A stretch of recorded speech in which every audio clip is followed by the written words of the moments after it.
Yeah, we in the front row and it's so live. Shout out to In the Front Row. You'll see some of those highlights from Montrez and everyone throughout their Hey, drilling. baby, front row the best. Now we in the front row. Hey, hey, thank you for tuning in to the show. Appreciate you Now we live ballin', and showing homie, the you world. already know. Keeping going, Jermaine It's going Jackson. down, everybody so hype. High school to the pros. Now we in the front row.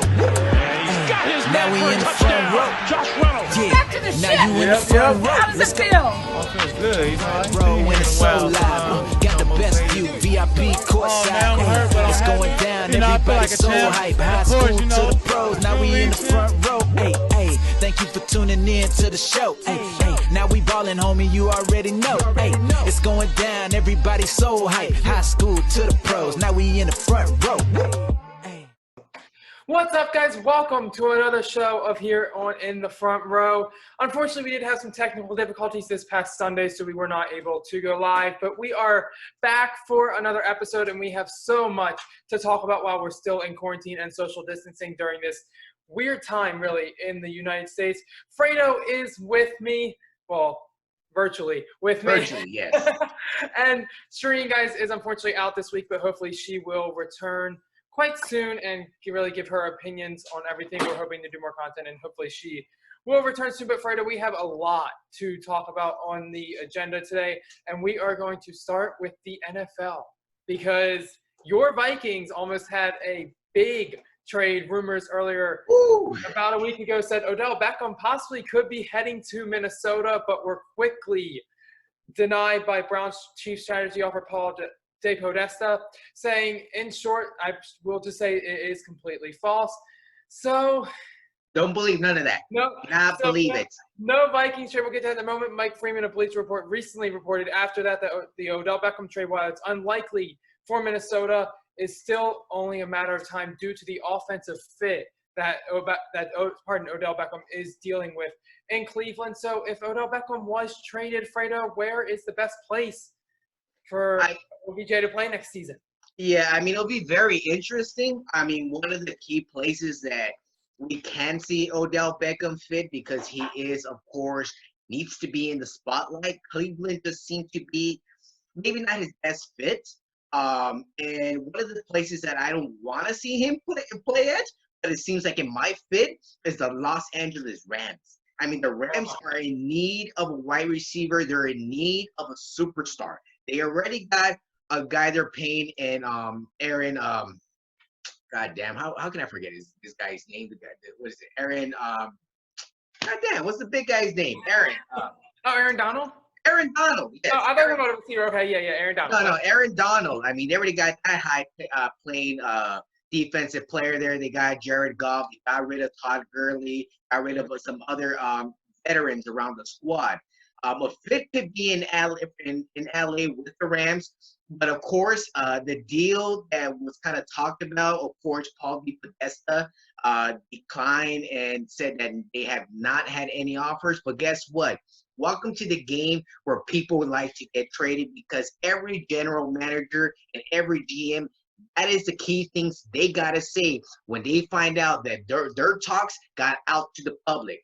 And, I mean, that's just the number one thing that he got to do and got to say it in order to go ahead and keep it quiet, even though that very same day reports came out, Odell Beckham Jr. was on the Browns' Instagram page showing off his new jersey. I mean, that new jersey, he might not ever wear that on the field, because he might be in another team by the time we start this new upcoming NFL season.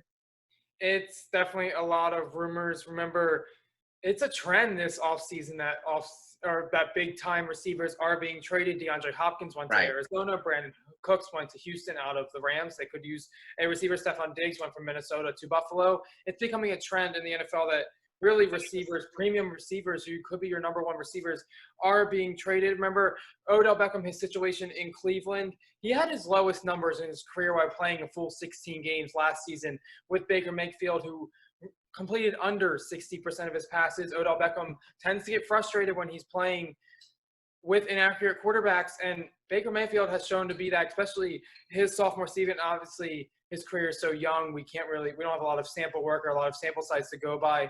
That, in the upcoming years, we'll see if Baker Mayfield really is that number one pick that Cleveland picked him to be. But Odell Beckham only had 1,035 yards last season, which is not really good for Beckham. But who was he playing with? Look at those numbers. He was playing with Cleveland, very down team. I mean, they had a little bit of spark at the beginning of the year, but towards the end, just wasn't a great fit just for him and Baker Mayfield. It was supposed to be a year for Cleveland that really they were supposed to go to playoffs. Some people were talking the Super Bowl, which I thought was a bold prediction. But Beckham struggling in Cleveland, and I think, remember, he has had a crappy, I'll say, array of quarterbacks so far. I mean, you think he's a talented receiver. He's had a crappy array of quarterbacks. He had Eli Manning. Eli Manning, many debate, could be in the Hall of Fame if he should not be in the Hall of Fame. But it's not even a discussion, Dylan. Don't say okay.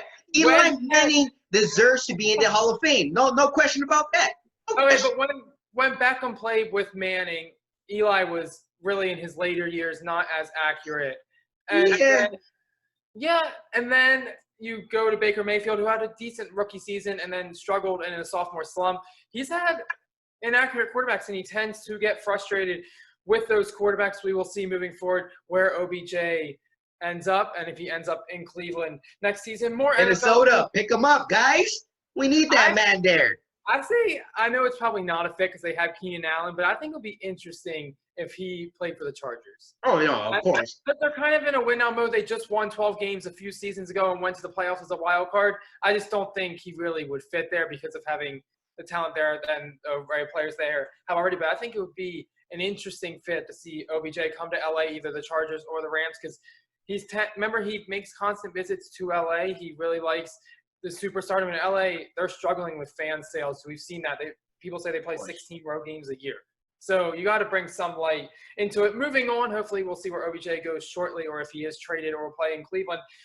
The latest Sports Illustrated mock draft has Oregon quarterback Justin Herbert drafted at number 5 to Miami, and Alabama quarterback Tua Tagovailoa number 6 to the Chargers. So this is say that again. Tua what?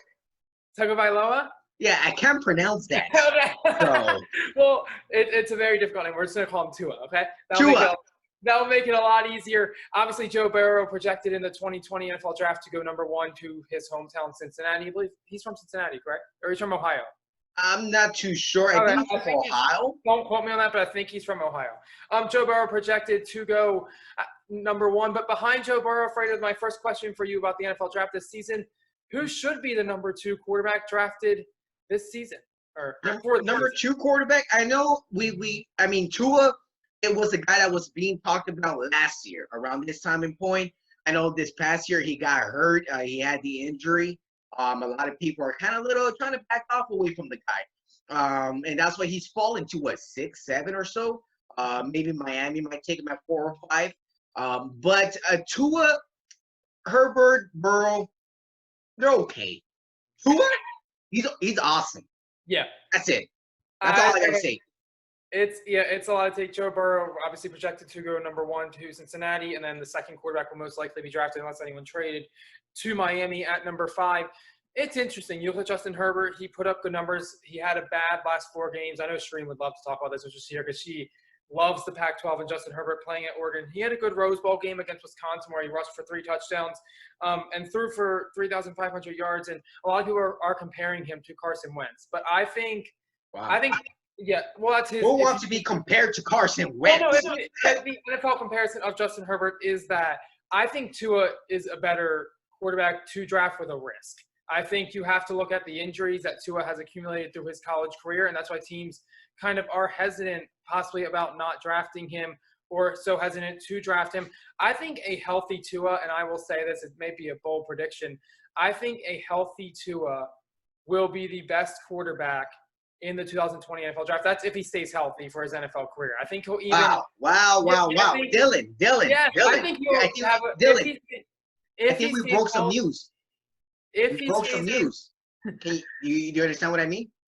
No. This is the very first time that I agree with you. Oh, okay. Yeah, sorry. Okay, yeah, sorry. I get it now. Took me a minute to get. First time. This quarantine mind is going crazy. Yeah, no, I think and obviously it's a big if he stays healthy, and that's what teams are so concerned about. He is, though. He is. He's that type of talent that's going to stay healthy. Yeah, even in the LSU game, he really wasn't healthy when he played the number 1 team in the country. He was questionable a week to start, and then he gets injured later in the season and goes out. And I think when we've seen Tua play, he has the talent. He fits the new scheme that the NFL is going towards, more of mobile quarterbacks.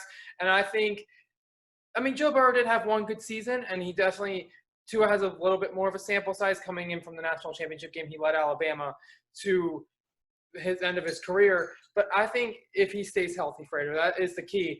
Yes. Let's say Tua does go number 6 when the draft happens to the Chargers. Is he a good fit for LA? Oh, of course. I mean, he's a guy who's already going to be kind of like a superstar in the making.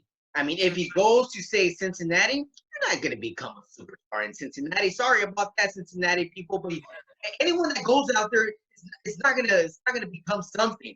I don't even know why Ken Griffey Jr. stood in his career, second great part of his career in Cincinnati.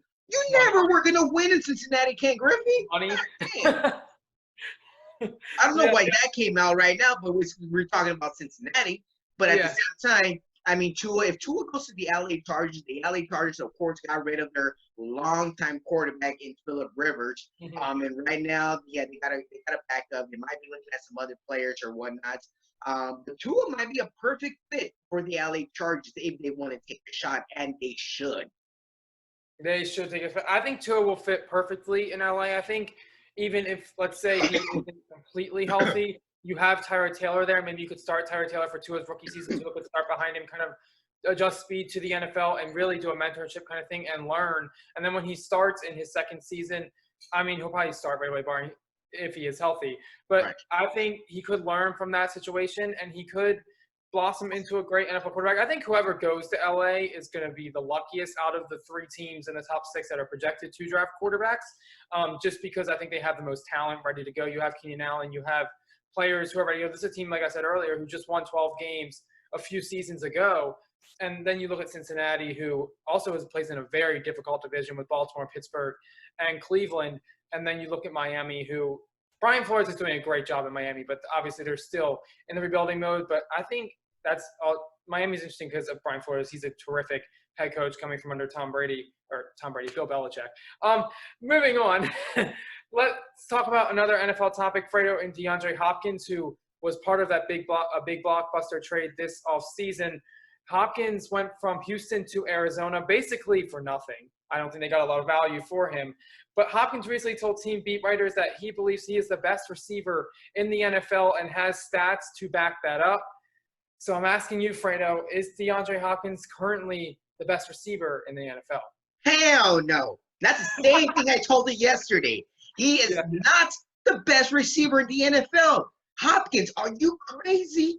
You are not. I mean, there's Julio Jones. There's Odell Beckham, who we were just talking about. There's Keenan Allen. That's why you got to give him some credit. There's still, you got to look at, what's his name, Michael Thomas, which you said was the best wide receiver in the NFL, which I still got to slap you for that one. But there's a lot more other players and better wide receivers than Hopkins. And, I mean, you got to give him credit. If he wants to feel that confident and believe that he is the best player, wide receiver in the league, give it to him. Because every single player, every single athlete got to have that type of mentality. Not a lot of athletes have that mentality, but if he does, that's good for him. But sorry, DeAndre, you are not the best wide receiver in the league. I definitely agree with you there. I think it's the mindset of every receiver, especially. I think he is you have to put him probably a top 3 receiver. I think top 5. I think Michael Thomas is the best receiver currently in the NFL. I told you that in our little pre-meeting yesterday. But he's the highest paid, right, too, as well? I believe so. I think he just got a big contract. And I believe Odell Beckham Jr. is the most talented receiver in the NFL. I don't believe he's had the showcase to say he's the best receiver in the NFL, but I think he's the most talented receiver in the NFL. I think if he does stay in Cleveland, if Baker Mayfield figures it out and becomes more of an accurate quarterback, I think we'll start to see that with OBJ, because they do have a talented offense there. It's just they can't figure things out. They're going through different head coaches. But I think that Odell could become the best receiver in the NFL because he is the most talented. I think Hopkins, you have to put at number 3 behind Thomas and Odell. It's something you really could debate all day. All right, guys, we are going to take a break here on In the Front Row, but coming up, we have an exciting game of Fact or Fiction, so stay tuned. Ooh.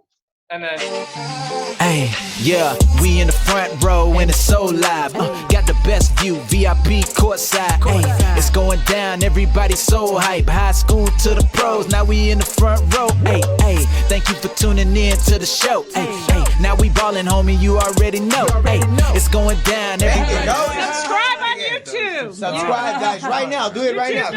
Click it. In the front row. Click. Subscribe. Right now, like, we're click. only at 96 and we're at 1,000. Literally, That's like right true. there. Yeah. There it is. Click it right now, guys. We're getting Click there. it. Go subscribe. Click it right now. Click. Subscribe. To see Right Fredo now. and I debate. Right You don't now. want to miss Subscribe. that. Yeah, Like- subscribe right now, guys. Subscribe. Do it. We'll see you next week at 7:30, guys. Till next time. VIP courtside, hey, it's going down, everybody so hype. High school to the pros, now we in the front row. Hey, thank you for tuning in to the show. And we are back here in Los Angeles Morris Media Studios. Myself, Fredo Cervantes. And I just want to go ahead and again let you guys know, go get your laces, man. You got premium shoes. Every single pair of premium shoes need premium laces, guys. These are amazing laces. Perfect for kids, perfect for ballers, perfect just for style. Especially if we're in Los Angeles.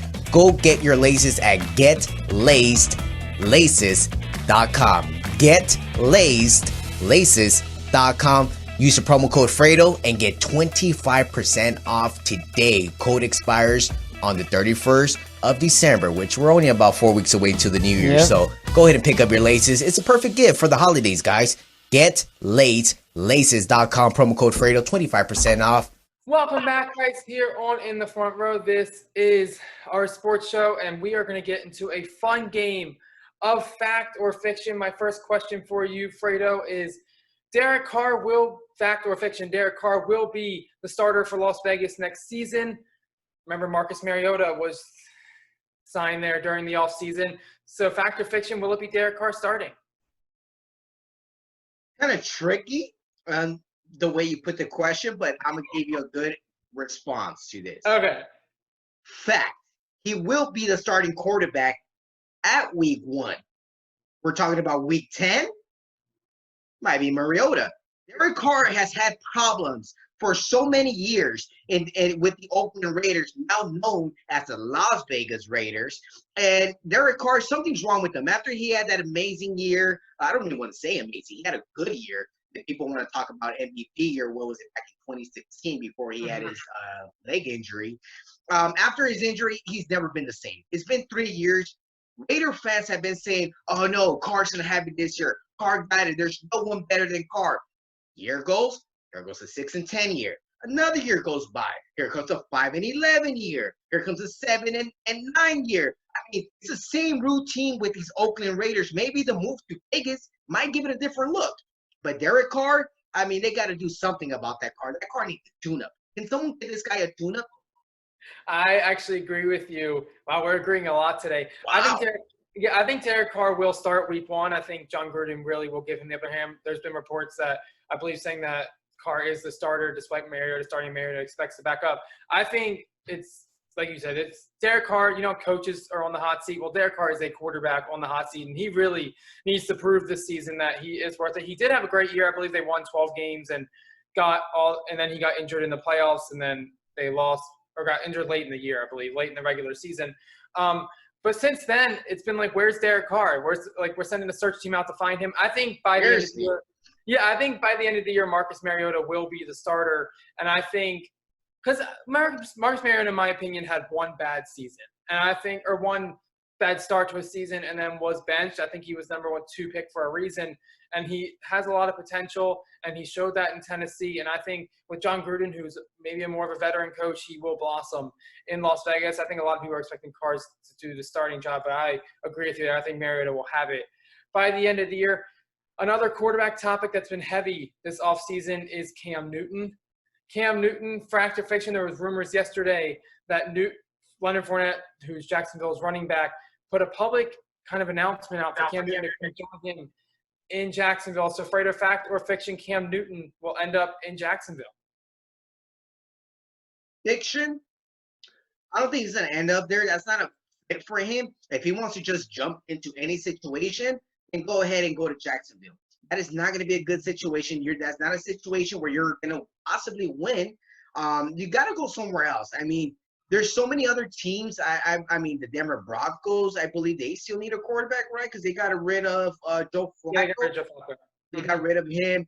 I mean, why shouldn't the Las Vegas Raiders reach out to Cam Newton? He might be a fit for them, right? I mean, they need something. Eric Carr, not a good option. Mariota, we still got to see what's going to happen with this guy. Cam is on that step. He's on that stage of his life where he needs someone to really motivate him, really motivate his game, and get a lot better. John Gruden seems like a guy who can possibly do that for the guy. So that might be a fit for him to go down there to Las Vegas. I think they already made an investment by bringing Mariota. I say fiction. I don't think Cam Newton ends up in Jacksonville. I said this a few weeks ago. Cam Newton will end up in New England. I think that's, if I have to predict. Not a bad look. Not a bad look. Yeah, if I have to predict something, there obviously they have quarterbacks at the top of the depth chart who are unexperienced and really they don't know what's going to happen with that situation. And I think Cam Newton, you have a great coach in Bill Belichick. He really needs Cam Newton shown what he can do. He took his team to the Super Bowl one season in Carolina, and really people are like, oh, he got injured. Can he stay healthy? If Cam Newton stays healthy in New England, it's going to be another dangerous Bill Belichick year. And I think somehow, some way, Bill Belichick will get Cam Newton to come to New England, and then the rest is history. We'll see how he does with that. Guys, we're going to take another quick break here on In the Front Row. We're going to come back and switch topics here. We're going to talk about the NBA, so stay tuned. Welcome back, guys, here on In the We are back here in Los Angeles, Morris Media Studios. Myself, Fredo Cervantes, and I just want to go ahead and, again, let you guys know, go get your laces, man. You got premium shoes. Every single pair of premium shoes need premium laces, guys. These are amazing laces, perfect for kids, perfect for ballers, perfect just for style, especially if we're in Los Angeles.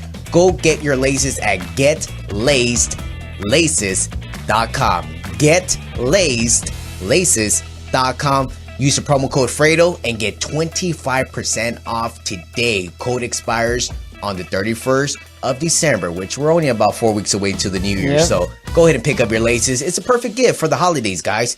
GetLacedLaces.com. Promo code Fredo, 25% off. Stay tuned. Welcome back, guys, here on In the Front Row. Fredo is with me. Shereen is unfortunately out this week, but she will return soon and give all her opinions on everything we're talking. We're going to move on to the NBA. And Fredo, there was some news coming out of the Lakers despite the season being suspended. Lakers forward Anthony Davis recently put his Westlake Village home on the market for an asking price of nearly $8 million. The Los Angeles Daily News first reported it. Fredo, Anthony Davis is eligible to be a free agent after this NBA season. He's in his final guaranteed year of his 5-year, $127 million contract, because he can utilize his player option to become an unrestricted free agent. Is this trouble for the Lakers? I got to take a deep breath on this one. Back in 2012, I want to say, I guess 2012, 2013 season, the Laker nation went through a same situation when Dwight Howard was looking to leave. And at the moment, of course, Dwight Howard was a superstar back in 2013. This doesn't seem like the same way. I mean, there's a connection here with Anthony Davis, LeBron James, Maverick Carter, Rich Paul, and all of Clutch Sports. Back in 2013, Dwight Howard had no connections. No connection with Kobe. Kobe wanted to slap the shit out of him. There was connections with other people that just didn't get along with Mike D'Antoni at the time. Pau Gasol didn't think those two guys can work together. So there was a lot of mess 7 years ago. Now, I don't think that mess is here, especially with the type of season we've had this year. It was a stop in the middle of the season. We don't know whether they're going to continue play or not. So I believe Anthony Davis does not want to leave this situation here in Los Angeles this way. So I'm just not going to worry about Anthony Davis fans, Laker fans out there. Davis is just selling his home, trying to make a little bit of extra money during this time where he's probably broke, because they said May 1st was the last NBA paycheck that players were going to receive. So after May 1st, these NBA players who were accustomed to receiving these big fat checks, they're not going to be receiving anything. So, hey, maybe sell your house and maybe get a couple extra cash on the side. That's probably what Davis is thinking about. Yeah, the NBA and NBA Players Association, according to ESPN's Woj, recently reported to withhold 25% of their paychecks beginning May 15th, and the NBA Players Association the players may not be aware of the season status until mid-June, just to update that. The NBA has no immediate plans to cancel games. I think it's interesting. I think it's just speculation, though. I don't think people should buy much into it. I think Anthony Davis, he may negotiate a new contract, maybe come in restricted free agent to do that. But I think especially if the NBA doesn't return this season, they don't find a way to return because of COVID-19, I think he wants to see it out. They left off with the best record in the league. So I think, how can you walk away from that? How? Yeah. So I think it's something that Anthony Davis will return, and really, especially if they don't play this season, will try to win one with LeBron James in LA. And you can't get a better teammate than LeBron James. So I think it's just pure speculation and something that, honestly, if the NBA season was currently going on, I believe they would be in the playoffs, correct? If it was going on as normal, I don't think you would hear about this. I think it's just because the sports world is kind of dead right now. More, I guess, NBA news coming out this week. High school prospects Jalen Green and Isaiah Todd both will skip the NCAA and play in the NBA G League. Green said, according to Chris Haynes of Yahoo, that he would have committed to Memphis if he went to the NCAA. Isaiah Todd recently decommitted from Michigan. So this puts a lot on the NCAA hands because the G League is also pursuing and pushing other players to join their league as well. So what changes does the NCAA have to make after this news, Fredo? Your reaction? I mean, it's pretty incredible. I mean, for the G League to kind of offer it, we knew that the G League was coming up with something like this.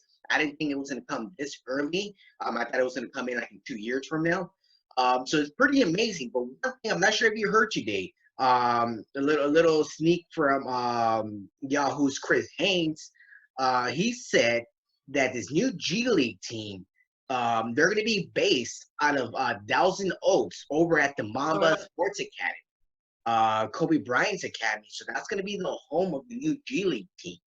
So like we were talking about, this new G League team has no connection to any NBA team, which is kind of weird in a way because every NBA team has a certain G League attached to them. There are a couple NBA teams who do not G League affiliate team. So that might be a question for the NBA to assign this G League team in Thousand Oaks to someone like maybe the Indiana Pacers, who possibly don't have a G League. So it's going to be pretty amazing to kind of see. But the only thing I'm kind of thinking and still kind of curious about is Jalen signed with this G League team. Yeah. Any given time during the season, in the first season, any G League player can be called up by the NBA team. So does that mean that Jalen has an opportunity to possibly play in the league this year? I mean, I don't know. That was also kind of waiting. I'm not sure on that. I know both Green and Todd will be eligible for the 2021 NBA draft after this season. Green is projected currently the number 2 pick. I think is he was going to project number 1, wasn't he? Oh, this article's at number 2. Obviously, people Who wrote that article? Tell me who wrote that article. That might have been the Yahoo article, but I don't want to misquote it. Yeah. I think so, but I don't want to put things out that aren't true. No, put it out there, Dylan. Put it out. I'm not like that. I think it is a problem for the NCAA, though. If it continues major this way, problem. Yeah, I think if it continues this way, Mark Emmert, the NCAA president, is going to have to do something. Because we already saw over the past few years, the NCAA is really getting hit hard with California putting the law about people can make money off their unlikeliness, and then that's starting, I believe, in 2023. I believe that has more to do with college football, but I'm not sure. And then, obviously, Green and Todd both going to the G League, and they're pursuing other players. I mean, you saw it with LaMelo Ball, who we talk about a lot on this show. I know you're close with his manager.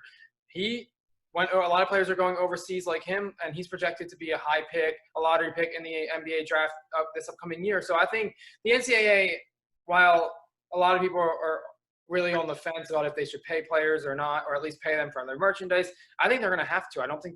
I think this really puts in perspective that the NCAA is going to have to pay players somewhat. I understand they get tuition for free, but if a lot of people can do this and not figure out how to kind of get paid and then go to the NBA and continue to get paid, they're going to have to do something.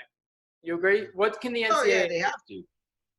Yeah, and it's going to be something that Mark Emmert's going to have to, because it makes the NCAA look foolish. I know in football there's not really as much of a minor league presence, I guess you should say. And I know the NCAA makes a lot of money on college football. But if that rule does, I want to get more clarification. I don't have it. But if that rule that the people were talking about during the last college football season goes into effect where the players can get paid, the NCAA is going to have to do something.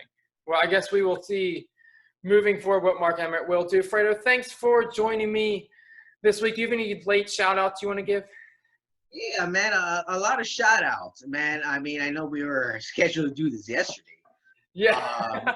But I had a lot of birthday shout-outs yesterday. I mean, of course, one young lady who I got a chance to meet last summer that goes by the name of Candace Parker. Candace Parker, it was a birthday for her yesterday, and I know it was also the WNBA draft, everything going along. So happy birthday to her as well. Happy birthday to my niece. She's over in San Francisco. My niece is turning, I believe, 4. Layla. Oh, happy birthday. Yeah, happy birthday, Layla. She's out in San Francisco. I had a lot more shout outs yesterday, but you know, everything with the technical difficulties that we have to deal with, that's what happened. But who do you got to shout out, Dylan? Oh, I just want to shout out all the players who got drafted in the WNBA draft. Yeah, yes. Let your career continue, and we should continue to make equality in sports, and that's a whole nother conversation, but we should continue to make a presence about I got one more shout out. Shout out to my guy Rob Parker, man, from Fox Sports. Man. Rob Parker has been a great guy. A lot of great talks with him. He's an amazing guy. He's an amazing talent. I love watching him on TV every single day and listening to him on the radio. So anybody out there, listen to Rob Parker and Chris Broussard on Fox Sports Radio between 3 to 7 West Coast.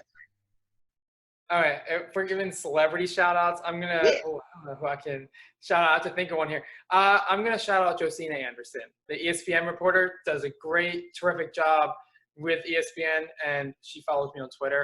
But also – So what's this now? You shout out ESPN, I shout out Fox Sports? Yeah, I just want to give her a shout-out. She does a great job, Fredo. You know? Yeah, everyone on ESPN, everyone on Fox Sports, everyone does an amazing job. It's, you know, shout out to everyone working hard in this world, right? And – shout out to everyone. Stay safe during this quarantine and keep your heads up. I know sometimes it can be difficult with being in isolation or not able to go a lot of places, social distancing, but shout out to everyone to keep their heads up. How about that? Yes. Yeah. Dylan. Well said, Dylan. Yeah, we'll wrap it up like that. Fredo, thanks for joining me. Hopefully Shereen will be back next week to give her opinions about everything. Guys, go ahead and follow us on all social media at In the Front Row LA on Instagram. Right there. You see all that information down there? Click it. Yeah. Also subscribe because right. You know you don't want to miss a show. So This was a weird show. We agreed on this show, but most of the time we don't. So go ahead and subscribe to get your this latest. Is gonna go for the episode of the year. Yeah, it might be an Oscar nomination with all the movies getting pushed back. You never know. Yeah. Well, I guess could this be a short movie? I don't know. We'll figure it out. We'll figure it out. All right, Dylan. We'll see you next week. Hey, yeah, we in the front row and it's so live. Got the best view, VIP courtside. Hey, it's going down, everybody so hype. High school to the pros, now we in the front row. Hey, thank you for tuning in to the show. Hey, now we ballin', homie, you already know. Hey, it's going down, everybody so hype. High school to the pros, now we in the front row. Hey, now we in the front row. Yeah.